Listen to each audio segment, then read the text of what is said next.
New Saidabad वेझो ॻोठ नबी बख्श जमाली जे government boys primary school Fazil Khan Jamali तरफ़ां पढ़ंदी सिंध त वधंदी सिंध सिरे हेठि सरकारी स्कूल में ॿारनि जी मुफ़्त दाख़िला लाइ घर घर जागरता मुहिम रैली कढी वई। रैली में उस्तादनि, शागिर्दनि, शागिर्दियाणी समेत ॻोठाणनि वॾी अंग में शिरकत कई। रैली में पेटे अली फगवाण, उस्ताद शम्सुद्दीन जमाली, हेड मास्टर मोहम्मद यूसुफ उॼण, उस्ताद सनाउल्लाह जमाली, उस्ताद सुहेल अहमद जमाली, उस्ताद वाजिद जमाली, आसिफ जमाली, मोयुद्दीन जमाली ऐं ॿियनि ख़िताब कंदे चयो त असांजे हिन जागीरता रैली जो मक़सदु इहो आहे त पंहिंजे ॻुड़नि जहिड़नि मासूम ॿारनि खे सरकारी स्कूल में मुफ़्त दाख़िला वठायो, जिथे सुठनि उस्तादनि जी ज़ेर निगरानी मुफ़्त तालीम, मुफ़्त किताब वग़ैरह मुहैया कया वञनि था। तालीम ॿारनि जो बुनियादी हक़ आहे, ख़ासि करे नियाणियुनि खे तालीम ॾियारियो, जंहिंसां नसल सुधरंदा आहिनि। असां हिकु भेरो ॿीहर ॿुधाईंदा आहियूं त ॻोठ नबी बख्श जमाली में पढ़ंदड़ी सिंध त वधंदी सिंध सिरीअ हेठि जागीरता रैली कढी वई आहे, जंहिंमें उस्तादनि, शागिर्दनि, ॻोठाणनि वॾे अंग में शिरकत कई आहे।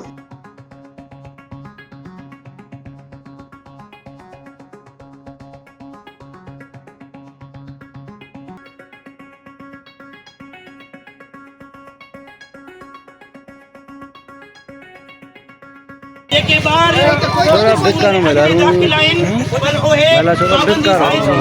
बेटी क्लास पढ़ंदी सिंध, पढ़ंदी सिंध, पढ़ंदी सिंध, पढ़ंदी सिंध, पढ़ंदी सिंध, पंजनि ॿारनि खे